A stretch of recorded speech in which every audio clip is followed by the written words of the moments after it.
অনেকে ভাবে কুলক্ষণ আর অশুভ লক্ষণ, কুলক্ষণ আর অশুভ লক্ষণ।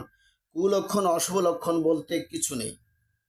কাউকে দেখলে আপনার অশুভ হবে, যার সন্তানে তাকে আটকুড়ো আমরা বলি আপনি একটা জাহেল। যার ছেলে আছে মেয়ে নাই তাকেও আমরা অশুভ লক্ষণ বলি। যার মেয়ে আছে ছেলে নাই তাকেও আমরা অশুভ লক্ষণ বলি। যার সন্তান হয় না তাকে দেখলে আমাদের অশুভ হয়, কুলক্ষণ। তার মুখ দেখলাম, নাউজুবিল্লাহ। আপনি চলতি পথে কত বিপদ হলো, আজকে কি জানি কার মুখ দেখলাম, নাউজুবিল্লাহ। এই শুভ লক্ষণ আর অশুভ লক্ষণ, কুলক্ষণ বলতে কিছু নেই। সব কিছু আল্লাহর পক্ষ থেকে আমরা দলিল গ্রহণ করি কোরআন থেকে।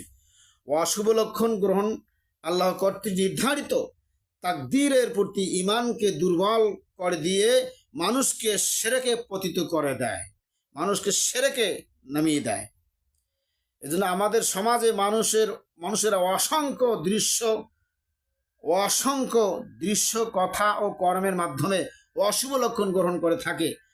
অনেকেই এগুলো ভাবে যে রাস্তায় বের হয়ে নারীদের সাথে দেখা হলে উদ্দেশ্য হাসিল হয় না, বাড়ি থেকে বের হওয়ার পর পুনরায় ফিরে গেলে উদ্দেশ্য অর্জন হয় না, পেছন হতে ডাকলে যাত্রা শুভ হয় না, রাতে ঘরের আবর্জনা ঝাড়ু দিয়ে বাইরে ফেলা যায় না, রাতে মানুষকে টাকা হাওলাত দেওয়া যায় না, রাতে ও সকালে বাকি বিক্রি করা যায় না, রাতে গাছের ফল পাড়া যায় না, রাতে লোহা নিয়ে বের না হলে বাচ্চাকে চড়াচুন্নিতে ধরে, যমজ কলা খেলে যমজ সন্তান হয়, গরুকে লাথি মারা যায় না, জুতা পায়ে দিয়ে শস্য খেতে বা শস্যের উপভোগ করা যায় না, শস্যের ওপর হাঁটাচলা করা যায় না, ঘরের ওপর কাক ডাকলে প্রিয়জনের মৃত্যু কিংবা বিপদে পড়ার সংবাদ আসে।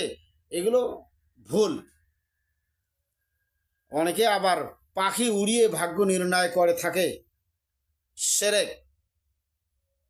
এজন্য আল্লাহ সুবহানাহু ওয়া তাআলা তিনি বলেন, আলা ইন্নামা তাইরুহুম ইনদাল্লাহি ওয়ালাকিন্না আকসারুহুম লা ইয়ালামুন। মনে রেখো